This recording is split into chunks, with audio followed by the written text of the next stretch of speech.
8 दिसंबर 2024 को अबू मोहम्मद अल जुलानी की अगुवाई में एचटीएस ने राष्ट्रपति बशर अल असद को सीरिया से खदेड़ दिया था।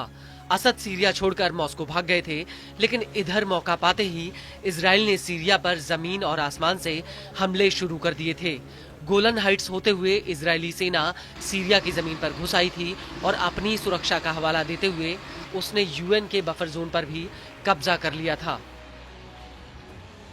और अब आईडीएफ यही नहीं रुकी, बल्कि वो बफर जोन से आगे बढ़ते हुए सीरिया के काफी भीतर पहुंच गई है। कई मीडिया रिपोर्ट्स में ये दावा किया गया कि इजरायली टैंकों को सीरिया की राजधानी दमिश्क से महज 25 किलोमीटर की दूरी पर देखा गया है। आपको बता दें कि सीरिया के गोलन हाइट्स की करीब 1200 स्क्वायर किलोमीटर की जमीन इजराइल पहले से ही कब्जा करके बैठा हुआ है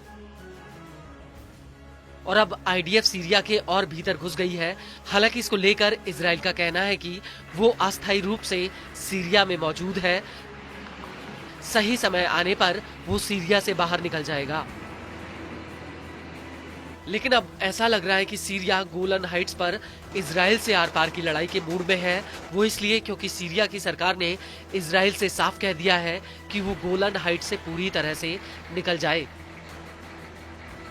दरअसल सीरिया की मीडिया का कहना है कि संयुक्त राष्ट्र की पीस कीपिंग के मुखिया जीन पियरे ने दमिश्क में एक मीटिंग की थी,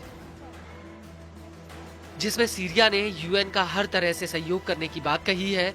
सीरिया ने कह दिया है कि वो गोलन इलाके में 1974 के तहत किए गए समझौते से फिर से फोर्स तैनात करने के लिए तैयार है, जिसके तहत सीरियाई सेना वहां बफर जोन बना सकती है और इसके बनते ही इजराइल को वहां से तुरंत निकलना होगा।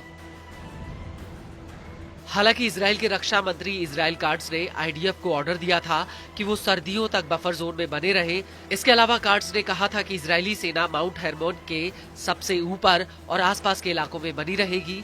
खास बात यह है कि माउंट हेरमोन सीरिया और लेबनान के बीच में फैला हुआ है और यहाँ से कब्जे वाले गोलन हाइट्स का पूरा नजारा दिखाई देता है।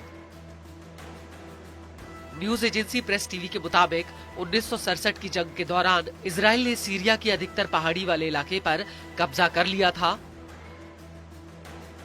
और बफर जोन में आईडीएफ की मौजूदगी 1974 में हुए डिसएंगेजमेंट समझौते का भी उल्लंघन है।